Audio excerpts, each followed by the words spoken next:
예수님이 세례를 받으신 다음 하나님의 성령은 예수님을 광야로 인도하셨습니다.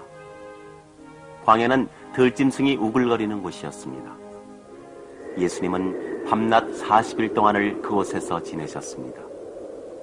예수님은 그동안 아무것도 잡수시지 않아 몹시 배가 고프셨습니다. 예수님이 이처럼 허기져 있는데 마귀가 나타났습니다. 예수님을 유혹하려고 온 것입니다. 마귀는 예수님이 어느 모로 보나 흠잡을 데 없이 완전하며 하나님의 아들이자 마리아의 아들로 태어나신 분이라는 것을 알고 있었습니다. 뿐만 아니라 예수님이 사람들을 죄와 죽음에서 구하려고 이 세상에 오셨다는 것도 알고 있었습니다. 그 죄와 죽음은 마귀가 아담과 하와를 유혹하여 하나님을 배반하도록 만들었기 때문에 이 세상에 생겨난 것이었습니다. 그러니만큼 마귀는 무슨 수를 써서든지 예수님을 시험하여 자기 꾀임에 빠지도록 할 작정이었습니다. 마귀는 먼저 예수님이 몹시 허기져 있다는 약점을 이용하려 들었습니다. 당신이 정말로 하나님의 아들이거든 이 돌을 빵으로 만들어 허기진 배를 채우는 것이 어떻겠소?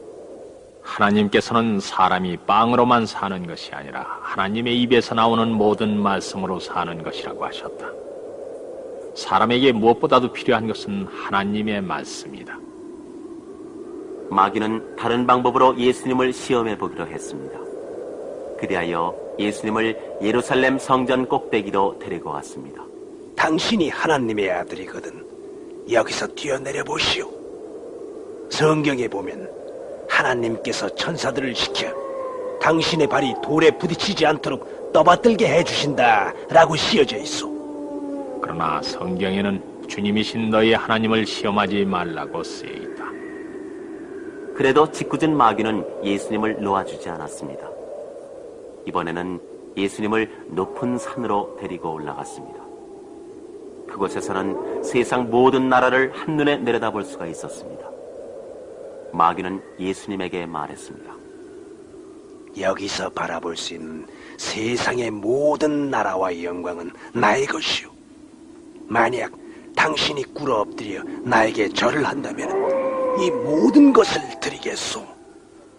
마귀를 몰아내기 위해 이 세상에 오신 예수님이 마귀에게 절을 하다니 당치도 않은 말이었습니다. 예수님은 마귀를 향해 호령하셨습니다. 마귀야, 물러가라. 성경에는 주님이신 너희 하나님을 경배하고 그분만을 섬기라고 쓰여 있다. 예수님이 이 모든 유혹을 물리쳐버리자 마귀는 하는 수 없이 예수님 곁을 떠나고 말았습니다. 예수님은 마귀를 이기셨습니다. 그러나 지치고 허기져서 몸을 가누기도 어려웠습니다. 그러자 하늘에서 천사가 내려와 예수님을 부축하며 시중을 들었습니다.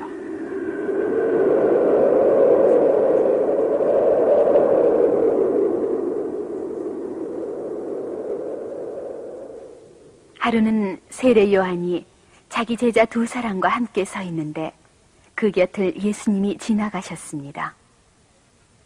그러자 세례 요한이 말했습니다. 하나님의 어린 양이 저기 가신다. 두 제자는 세례 요한이 하나님의 어린 양이라고 가리킨 분을 놓치지 않으려고 곧 예수님 뒤를 따라갔습니다. 예수님은 두 사람이 따라오는 것을 보시고 물으셨습니다. 너희는 무엇을 바라느냐? 선생님께서는 어디 살고 계십니까? 나를 따라와 보아라. 두 사람은 예수님이 묵고 계시는 곳에 와서 그날을 예수님과 함께 머물렀습니다. 예수님의 훌륭한 말씀을 듣자 두 사람은 말할 수 없이 기뻤습니다. 마침내 두 사람은 예수님의 제자가 되었습니다. 두 사람 가운데 한 사람은 안드레라고 했습니다. 안드레는 얼마 동안 예수님 곁에서 지내다가 형 시몬을 찾아갔습니다. 안드레는 시몬을 만나자 말했습니다. 형님, 난 우리가 오랫동안 찾고 있던 구세주를 만났답니다. 그 말을 듣고 시몬은 안드레를 따라 예수님을 뵈러 갔습니다. 예수님을 만난 시몬은 그 자리에서 예수님의 제자가 되었습니다. 또한 시몬은 훗날 예수님의 가장 가까운 벗이 되기도 했습니다. 예수님은 시몬에게 베드로라는 이름을 지어주셨습니다. 그것은 바위라는 뜻인데 시몬에게 꼭 어울리는 이름이었습니다. 다음 날 예수님은 빌립이라는 사람을 만나서 역시 제자로 삼았습니다. 예수님은 빌립에게 나를 따라오너라 하고 말씀하시자 그는 기꺼이 제자가 되어 따라갔습니다. 빌립은 친구인 나다나엘을 찾아가서 말했습니다. 모세가 율법에 기록하였고 여러 예언자가 기록한 우리 모두가 오래도록 기다리고 있던 그분을 만났어. 나사렛의 예수님이 바로 그분이야. 처음에 나다나엘은 그 말을 믿으려 하지 않았습니다. 지금까지 예언자들은 예수님이 베들레헴에서 태어나신다고 예언해왔기 때문에 유대인들은 구세주가 나사렛에서 나실 리가 없다고 생각하고 있었습니다. 나다나엘은 예수님이 베들레헴의 어느 마구간에서 태어나신 것을 모르고 있었던 것입니다. 그래서 나사렛에서 무슨 신통한 사람이 나올 수 있겠소 하고 말했습니다. 빌립은 그러한 나다나엘에게 그렇다면 나를 따라와 보시오 하고 그를 데리고 예수님에게로 갔습니다. 예수님은 나다나엘이 오는 것을 보고 말씀하셨습니다. 이 사람이야말로 참 이스라엘 사람이다. 그에게는 거짓이 조금도 없다. 제가 어떤 사람인지 처음 보시고 어떻게 아십니까? 빌립이 너를 찾아가기 전에 나는 네가 무화과나무 아래에 있는 것을 보았다. 그때 벌써 나는 네가 어떤 사람인지 알았다. 나다나엘은 예수님이 보통 사람으로서는 도저히 불가능한 것도 알아내신다는 것을 깨달았습니다. 나다나엘은 마음속에서 우러나는 말로 말했습니다. 선생님, 선생님이야말로 하나님의 아들이요 이스라엘의 왕이십니다. 네가 무화과나무 밑에 있었다는 것을 보았다고 해서 나를 믿느냐? 너는 앞으로 그보다 더 큰 일을 보게 될 것이다. 이제 너희는 하늘이 열리고 하나님의 천사가 하늘과 인자 사이를 오르내리는 것을 보게 될 것이다. 이렇게 하여 예수님은 제자라고도 할 수 있고 친구라고도 할 수 있는 몇몇 사람을 곁에 모으셨습니다. 그 사람들은 언제나 예수님 곁을 떠나지 않고 따라다니며 예수님의 가르침에 귀를 기울였습니다.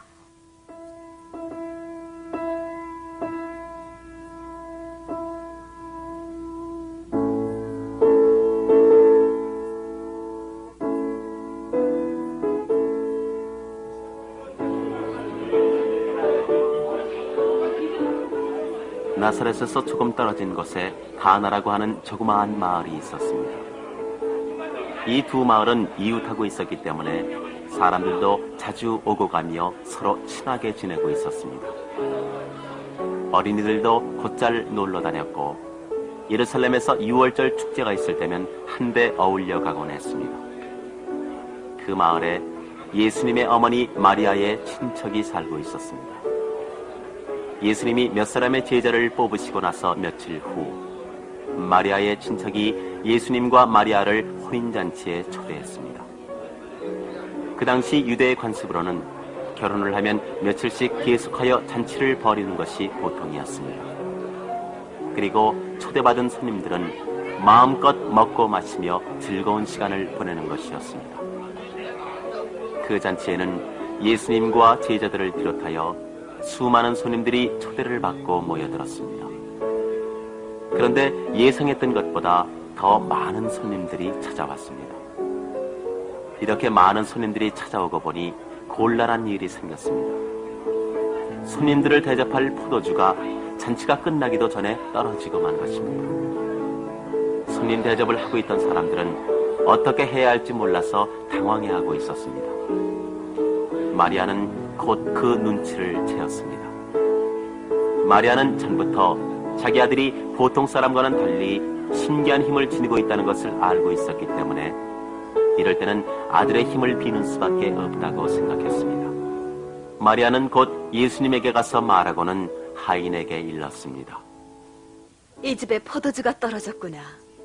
무엇이든지 이분이 시키는 대로 하여라.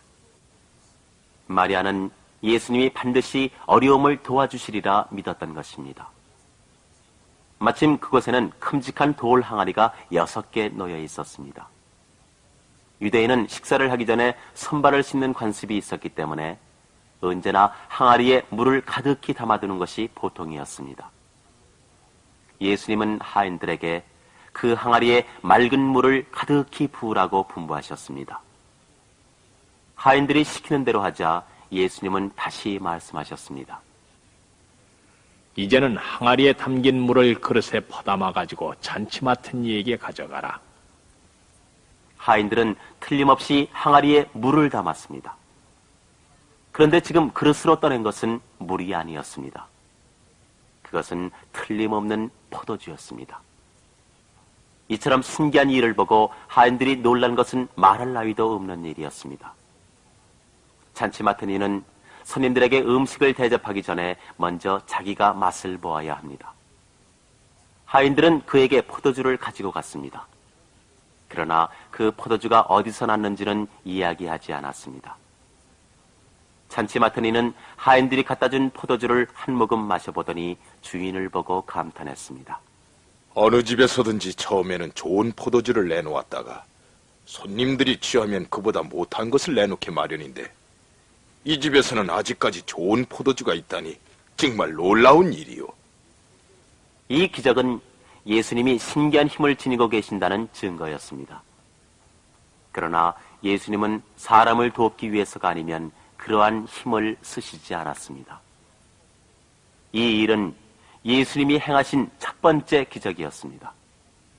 그리고 제자들은 이 일을 통해 예수님이 보통 사람으로는 할 수 없는 일을 하실 수 있다는 것을 처음으로 알게 되었습니다. 이 광경을 본 제자들은 예수님이 나다나엘에게 이제 더 큰 일을 보게 될 것이다 라고 하신 말씀이 머리에 떠올랐습니다. 이로 인해 제자들은 예수님을 더욱 열심히 믿게 되었습니다.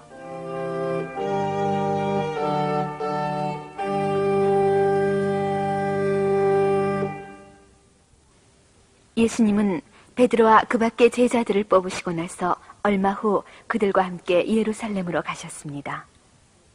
때마침 6월절이 시작될 무렵이어서 그 축제에 참가하기 위한 사람들이 줄지어 예루살렘으로 향하고 있었습니다. 오랜 옛날 이스라엘 사람이 모세의 인도로 애굽에서 나올 때 겪었던 놀라운 사건을 잊지 않기 위해 유대인들은 그 후 이 6월절의 행사를 계속해오고 있었습니다.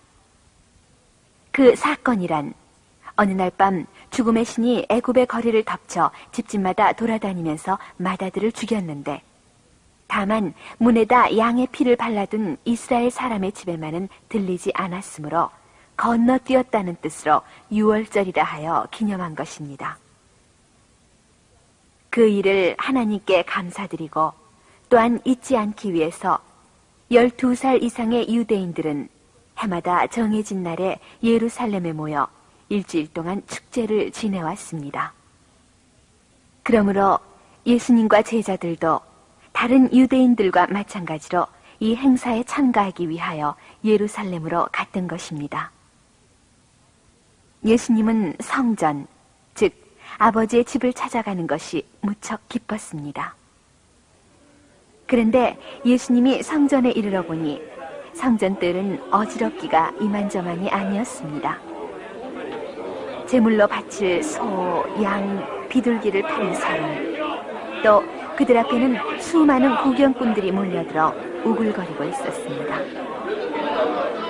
한쪽에서는 책상을 갖다 놓고 성전에 바칠 돈을 잔돈으로 바꾸느라 법석을 떠는가 하면 소와 양의 울음소리, 물건을 사라고 외치는 소리, 흥정하는 소리, 아무튼 시끄럽고 어지럽기가 이루 말할 수 없었습니다. 하나님께 기도드리기 위해 세운 성전이 마치 장터와 같이 되고 말았습니다. 예수님은 이러한 광경을 보다 못해 밧줄로 채찍을 만들어 장사꾼들과 소, 양 따위를 성전 밖으로 내쫓으셨습니다. 돈을 쌓아둔 책상을 뒤집어 엎고 비둘기를 파는 장수들에게도 빨리 이곳에서 물러가라고 명령했습니다. 다시는 내 아버지의 집을 장사하는 집으로 만들지 말라. 그러자 화가 난 유대인들은 예수님에게 대체 무슨 권리가 있어서 이런 짓을 하느냐고 대들자 예수님이 그들을 보시고 대답했습니다. 이 성전을 허물어 보아라. 내가 사흘 안에 다시 세워놓겠다. 아니, 이 성전을 짓는데 46년이나 걸렸어. 그것을 당신은 사흘이면 다시 세워놓겠다는 거요. 그러나 예수님은 말의 참뜻을 알아듣지 못하는 사람들에게 더 이상 아무 말씀도 하시지 않았습니다. 이때 예수님이 말씀하신 성전이란 예수님 자신의 몸을 뜻하는 것이었습니다. 예수님은 유대인들에 의해 십자가에 못 박히지만 사흘 만에 다시 살아나신다는 뜻으로 말씀하신 것입니다. 그러나 이때는 제자들까지도 예수님이 그러한 뜻으로 말씀하신 줄을 몰랐으며 훗날 예수님이 죽었다가 부활하신 다음에야 이 말씀을 생각하게 되었습니다. 예수님이 예루살렘에 머무르시는 동안 많은 사람들이 그의 가르침을 듣고 신자가 되었습니다. 예수님은 병든 사람의 몸을 만지시기만 해도 혹은 만지시지 않고서도 병을 낫게 하셨습니다. 예수님이 하나님의 아들이라는 것을 믿는 사람들이 점점 많아졌습니다. 그러한 사람들은 예수님의 제자들로부터 세례를 받았습니다. 예수님을 믿는 사람들 가운데는 이전에 세례 요한으로부터 세례를 받은 사람도 있었습니다. 세례 요한은 이때까지도 요단강에서 세례를 베풀고 있었습니다. 세례 요한의 제자들은 세례 요한을 찾아가서 물었습니다. 선생님께서 하나님의 어린 양이라고 하신 분이 지금 여러 사람들에게 세례를 베풀고 있습니다. 우리들 가운데에도 그분을 따르는 사람이 많은데 괜찮겠습니까?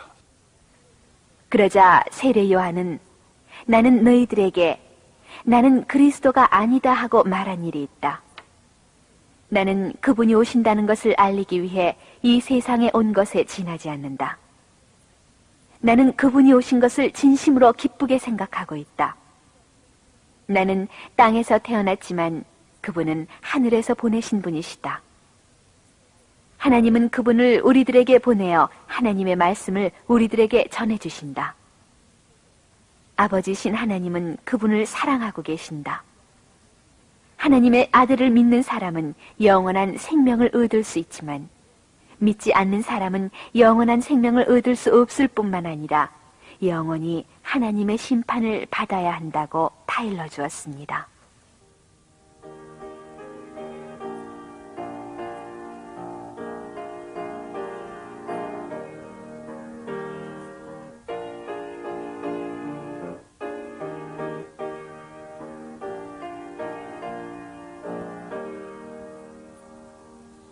달고 묘한 그 말씀 생명의 말씀은